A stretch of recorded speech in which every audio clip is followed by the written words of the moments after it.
So, what do a highly synchronized Japanese dance craze, the fall of the Berlin Wall, and the Swedish public education system all have in common? I mean, that sounds like the setup to a really, really complicated joke. It totally does, yeah. But those three completely unrelated things are, well, they're actually the secret ingredients behind the soundtrack of an entire decade. Mhm. So today, we're taking a deep dive into the 1990s. Oh, the 90s. Right. We are looking at a stack of incredibly detailed research and columns that explore what they call the sound of Euro. And our mission today is to completely shatter a very specific illusion. Ah, right. The illusion that all 90s dance music was just, one big generic wave of neon Yeah, that's it. synthesizers. Because when you try to categorize that memory today, whether you were in a club or, I don't know, a middle school dance or just listening to the radio, we tend to lump it all together. Oh, absolutely. We just call it 90s Eurodance or Eurobeat. We picture windbreakers and glow sticks, Yeah, and we that's- assume it was this one unified sound that just sort of, I don't know, happened over in Europe. Right, like it was a monolith. Yeah. But, okay, let's unpack this a bit. Our sources reveal that the big three producing countries of this era, so Italy, Germany, and Sweden, they weren't just participating in some generic global trend at all. No, far from it. And what's really fascinating here is that while these countries were all utilizing the exact same musical framework, they were actually creating entirely different sonic landscapes based on their unique national identities and histories. Right. And that shared framework is what kind of tricks our ears today, right? Yeah. Because everything was built on what producers call a four-on-the-floor beat. Yeah, exactly. But I realized, reading through our notes for this deep dive, that we hear that term all the time and we rarely actually define it. So what exactly is a four-on-the-floor beat? Well, it is basically the absolute foundation of modern dance music. Right. I mean, in a standard piece of music, you typically have 4 beats to a measure, right? Okay, yeah. So 4 on the floor just means the bass drum, that really heavy thumping kick it, hits on every single one of those 4 Oh, beats. got it. Yeah, boom, boom, boom, boom. It is this relentless driving pulse. It basically mimics a really fast heartbeat. So if we think of that four-on-the-floor beat as like a global language, right? Everyone in Europe was essentially speaking it. Right. But the overarching point of today's deep dive is that this language wasn't spoken in some neutral, standardized way. It was spoken in 3 very distinct, very heavy national accents. That's a great way to put it. And if you know how to listen to the actual texture, the engineering of the tracks, you can literally hear a nation's cultural DNA. You really can. I mean, we have to look at the cultural, industrial, and even technical backgrounds of these nations to really understand why they sounded the way they did. Because they were exporting fundamentally different philosophies. Exactly. While they were all exporting music to the rest of the world over that exact same underlying pulse, the philosophy of what the music should actually be was totally different. Okay, so let's start this European tour in Italy, specifically looking at the production hubs in Milan, Verona, and Parma. Right, the Italian hubs. Yeah. And if Eurodance is a global language, the Italian accent is just pure, unadulterated passion. It's high speed, it's glossy, and it's just incredibly emotionally charged. Oh, the data on the Italian sound is genuinely striking. I mean, when we look at Italian Eurobeat from this era, the tempo is just blistering. It's so fast. We are talking about a BPM, beats per minute, clocking in anywhere from 140 to 160. Which is wild. Just to put that in perspective for, anyone listening who isn't a DJ, 120 BPM is like a brisk walking pace. Yeah. 160 BPM is basically the heart rate of someone in a full-blown panicked sprint. It is. It's a very aggressive speed. But if we look at how Italian producers engineered that speed, they did something really counterintuitive. Whoa. How so? Well, in other genres, when you speed up a track that much, you usually have to strip away the melody. Because it just gets too messy. Exactly. Things get way too chaotic. So you focus purely on the drums. Yeah. But Italian producers did the exact opposite. They prioritized the melody over the rhythm. Okay, but wait, how do you even do that without the track just completely falling apart into noise? Well, by creating incredibly thick unison melodies. Unison? Yeah, meaning they would take multiple really flashy synthesizer sounds and have them play the exact same notes at the exact same time. Ah, okay. So it creates this massive wall of bright, sparkly sound. And then on top of that, They layered highly dramatic, almost overflowing vocals. Okay, so instead of a track where you can hear like a distinct guitar over here and maybe a piano over there, the Italian sound is more like a massive audio smoothie. An audio smoothie, I like that. Right, you just take all these bright, sugary, intense flavors, throw them in a blender, and hit maximum speed. That is actually a very accurate way to describe the acoustic physics of it, yeah. Yeah. It's a very dense wall of bright frequencies. Okay, but here's where I kind of want to push back or at least admit I was genuinely confused reading the sources because the text threw a massive curveball here. The domestic demand part. Yes.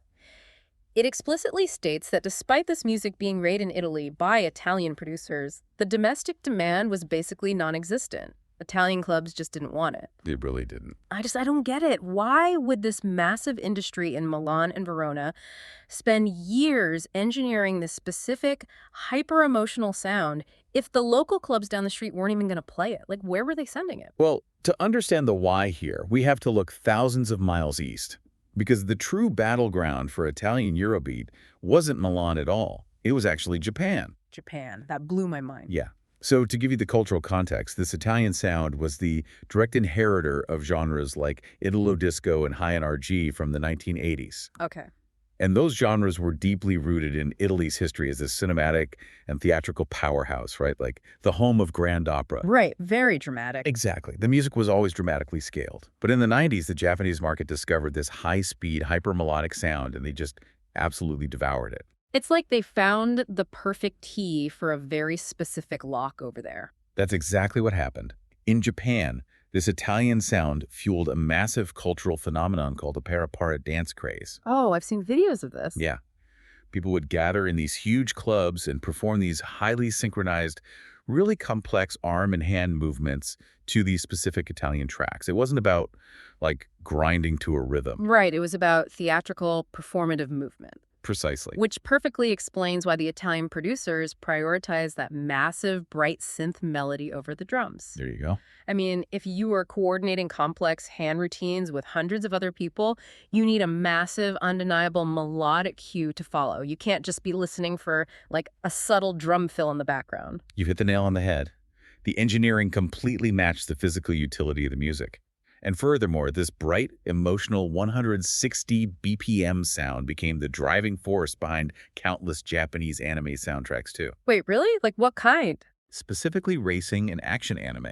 The music was just practically tailor-made for vibrant, high-energy visual media. That makes so much sense. And the source actually mentions the labels driving this, places like Time Records, A-Beat-C, and Disco Magic. Yes, all the big ones. You have artists like Dave Rogers delivering these high-speed anthems like Deja Vu, which became totally legendary precisely because of that Japanese anime racing scene. Oh, yeah. Deja Vu is like the textbook example of that 140-plus BPM Italian energy. Yeah. But we also see this sound mutate slightly to eventually conquer the global pop charts. Right, because Corona's the rhythm of the night. It's a perfect example of that. Oh, absolutely. That vocal hook is just so incredibly dramatic. It's so theatrical. And then heading into the late 90s, you get Eiffel 65 with Blue Daba D. A classic. That track is pure, unabashed Italian dance music, huge synth hooks, completely unfiltered emotion, and that whole audio smoothie of bright frequencies we were talking about. Yeah, what really unites all of those Italian tracks is just the sheer, undeniable drama of it all. It is music that basically refuses to be ignored. Okay, so if I'm understanding this right, the Italian sound was fundamentally engineered for bright lights, coordinated dancing, and high-speed visuals. Correct. But what happens if we change the physical environment entirely? Like, what if I'm a youth living in Berlin in 1991, right after the end of the Cold War?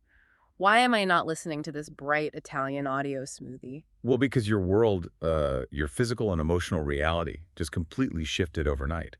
And that brings us to the second stop in our deep dive, Germany. Ah, okay. Let's head to Germany. Moving from Italy to Germany is a really profound shift in tone and requires a completely different approach to audio engineering. Let's set up the contrast for the listener then. Yeah. If the Italian sound is that bright, speeding, hyper-melodic entity, the German sound is like a perfectly calibrated, heavy-duty industrial mechanism. Yes. The sources describe it as darker, heavier, and just relentless. And we can see this shift clearly by looking at the hubs of production over there. Frankfurt, Munich, and Berlin. Okay. The labels pushing this sound, places like Dance Pool, Zykes, and Low Spirit, they had a fundamentally different philosophy from the Italians. First of all, the tempo drops. Thank goodness. Right. We step away from that panic-inducing 160 BPM down to a more driving marching pace of, say, 128 to 140 BPM. By dropping the speed doesn't mean it hits any softer, does it? I mean, reading through the descriptions of these tracks, they actually sound far more punishing. Oh, they are much harder. And that basically comes down to how they handle the kick drum. In Germany, the sonic profile becomes all about the low end. The bass. Exactly. The kick drum is engineered to be incredibly thick and hard, violently emphasizing that four-on-the-floor structure. So what happens to those big, flashy Italian melodies we just talked about? Oh, they're completely stripped away. Just gone. Yeah, the sparkly unison synthesizers just disappear. Instead, German producers shifted the focus entirely to rhythm and minimalist structures. The chord progressions become drastically simpler and, noticeably darker in tone. Right. They relied really heavily on what we call trance-like loops. So taking a very short hypnotic rhythm or a dark synth line and just repeating it endlessly. So it's less about a sing-along and more about a vibe. Exactly. It's meant to induce a sort of mesmerized state in the listener rather than writing a traditional pop song with, verses and a big chorus. So this raises a really important question for me.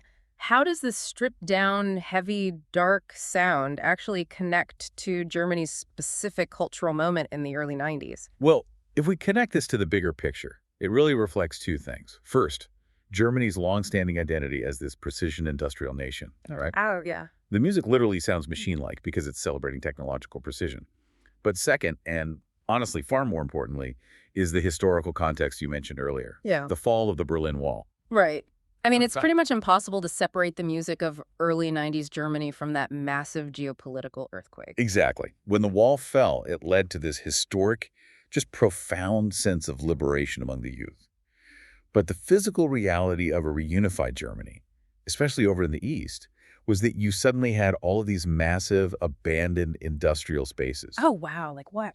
Like power plants, Yeah. military bunkers, vast concrete warehouses, just empty. And those spaces became the new clubs. They did. A massive underground rave culture basically exploded overnight. Now, think about the acoustics of a giant concrete power plant for a second. Okay.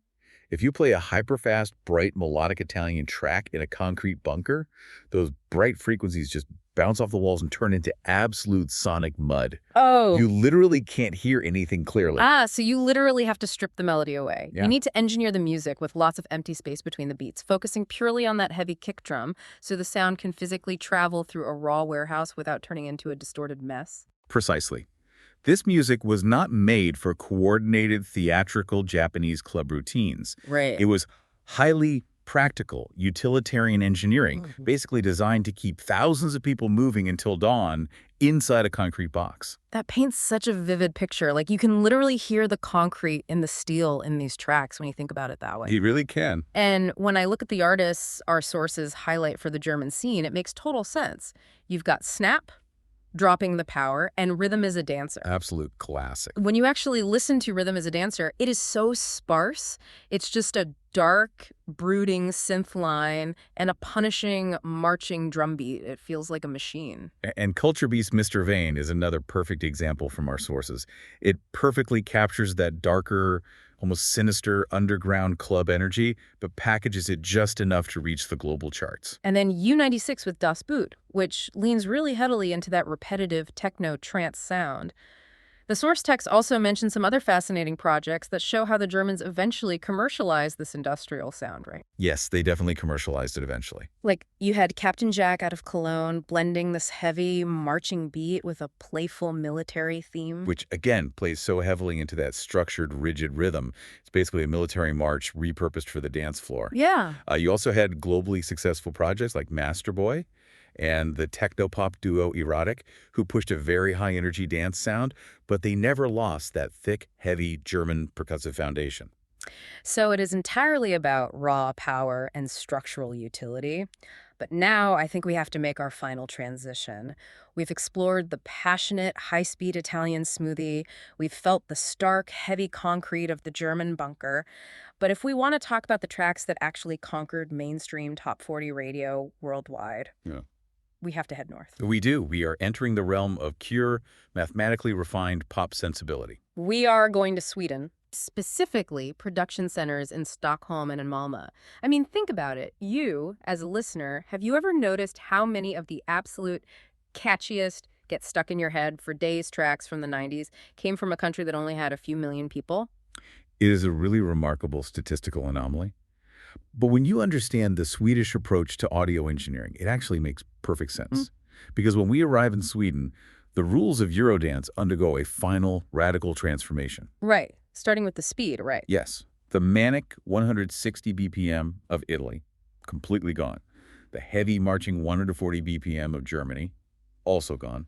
The Swedes slowed the beat way down to a middle tempo, hovering comfortably around, say, 110 to 130 BPM. Okay, that's much more relaxed. It is. But the biggest change wasn't actually the speed, it was the clarity of the audio mix. Okay, let's use our metaphor again. If Italy was an audio smoothie where everything is blended together at maximum volume, how would you describe the Swedish sound? Well, the Swedish producers developed what audio engineers call a remarkably transparent mix. So, to borrow your metaphor, if Italy is a smoothie, Sweden is a perfectly constructed layer cake. Oh, I love that, a layer cake. Yeah. In a transparent mix, every single element has its own distinct frequency space. The bass sits purely at the bottom, the synthesizers sit strictly in the mid-range, and sitting entirely alone at the very top, perfectly clear and unobstructed, is the vocal melody. Wow. The harsh, punishing rhythms of Germany were just replaced by soft, distinct layers. It's so clean. It's not trying to overwhelm your senses like the Italian tracks, and it's not trying to hypnotize you into a dark trance like the German tracks. It feels like it's just trying to invite you in to sing along. Exactly, because that was their entire goal. Swedish producers started incorporating acoustic pop song structures into these electronic beats, placing a total, uncompromising focus on the vocal hook. But how did they achieve that level of structural perfection? Because our sources point to a really specific methodology the Swedes used that the other countries just didn't do. Yes, and it's a brilliant piece of studio engineering. Before a Swedish producer would even touch a synthesizer or a drum machine, they would write the song on an acoustic guitar or a piano. Which seems completely backwards for electronic dance music. It does, right. But the logic is flawless. They believed that if a melody wasn't catchy enough to work stripped down on a single acoustic guitar, it just wasn't mathematically strong enough to be a hit. That is wild. They literally used acoustic instruments to test the structural integrity of the pop hook. Only after the melody was proven to be mathematically perfect did they translate it over to the drum machines and synthesizers. That is treating pop music like an industrial engineering problem, just removing all the ego and focusing purely on the science of a catchy hook. But what were the cultural advantages that allowed Sweden to become these global architects of refined pop? Like, why them? Well, two massive structural factors are at play here. First, the Swedish public education system. Ah, I promised in the intro we'd get to the schools. And here we finally are. Sweden had a highly advanced, mandatory English education system. Okay. This meant that their songwriters and producers weren't writing in Swedish and then, clumsily translating thoughts later. They were fundamentally designing their lyrics and vocal rhythms in English from day one. Oh, wow. Yeah, they were natively speaking the language of the international pop market. So they were building music purely for export, just like Italy. But instead of targeting underground Japanese clubs, they were targeting total global radio dominance. Precisely. And the second factor is that they were building on a massive, proven tradition. The producers of the 90s were the direct cultural descendants of ABBA. Of course, the ultimate Swedish pop export. Exactly. ABBA proved in the 1970s that a Swedish group could dominate the global market by treating pop music as a meticulous, structurally flawless science. Right. The 90s producers working out of places like Stockholm Records didn't reinvent the wheel. They just took that exact ABBA blueprint, the layer cake, the acoustic structural testing, the perfect English hooks, and laid it over a soft electronic four-on-the-floor beat. It is just the ultimate musical lineage. And when you look at the artists our sources list for Sweden, I mean, the results speak for themselves. You've got Ace of Base, All That She Wants, and The Sign. Huge hits. I mean, these tracks dominated the United States, which was a notoriously difficult market for European dance acts to break into. They did, because they didn't sound like aggressive alien club tracks. Yeah. Thanks to that transparent mix in acoustic songwriting, they just sounded like perfect pop songs that happened to have a dance beat. Yeah. Then you have Roxette doing this brilliant fusion of pop rock with tracks like Joyride. You have Dr. Alban blending Eurobeat with reggae on Sing Hallelujah. And we absolutely have to talk about Rednecks. Rednecks. Perhaps the ultimate example of Swedish studio ingenuity. For those who don't know, Rednecks managed to fuse literal fiddle-playing American country music with a techno beat to create Cotton Eye Joe. Which shouldn't work. It shouldn't. It is a profoundly weird concept, but it was a massive worldwide hit. It proves that these Swedish producers weren't just making vanilla pop, they were experimenting wildly. But because they used that rigorous studio math, they always kept that undeniable, catchy vocal hook front and center, which made the weirdness completely digestible. Exactly. Whether it was reggae, American country, or just pure pop, the Swedish production filter made sure every frequency was in its exact right place. Okay, let's unpack this and bring it all together.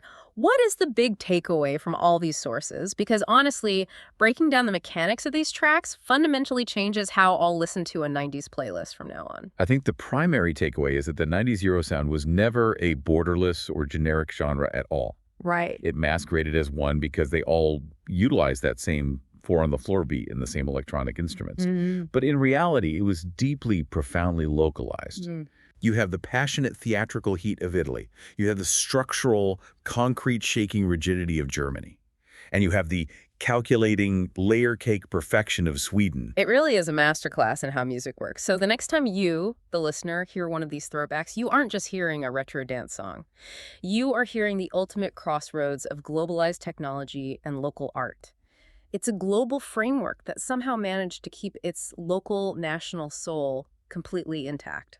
It absolutely proves that the introduction of new technology like synthesizers and drum machines doesn't erase a culture's identity. It just gives that culture a brand new tool to express its history. That is so true. Well, here's a final thought I want to leave you with. Today, we live in an era of algorithmic global streaming, right? A song made by a teenager in a bedroom in one country can instantly be heard by millions of people anywhere on Earth. But in this completely borderless digital age, have we lost that distinct national character of pop music that made the 90s so diverse? Or is that local flavor still out there, just hiding in the engineering of different genres today? Think about that the next time you hear a massive hit and try to figure out what accent it's speaking.